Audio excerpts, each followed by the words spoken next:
మేము ఇచ్చేస్తాం ఒక 20 నిమిషాలు అదే అందుకే ఎందుకంటే మీరు 10కి నాకు ఇమ్మని చెప్పారు అందువల్ల మాకు సగం పని అయిపోయింది వస్త్రాలు కట్టి పూజ చేసి ఇవ్వడమే కాబట్టి మీరు మిగతా పనులు ఎవరైనా ఒక బ్యాచ్ పోండి అందరూ ఇక్కడ లేకుండా అక్కడ ఉంటే నిర్వహిస్తేనే మనం జరిగేది ఒకరు పోండి ఇక్కడ అంతా కార్యక్రమం ఉన్నారు ఆల్రెడీ పంపించిన కట్టమని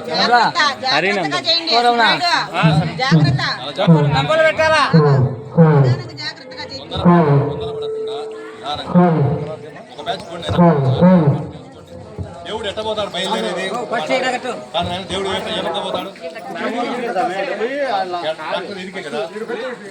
ఇచ్చే పోవాలా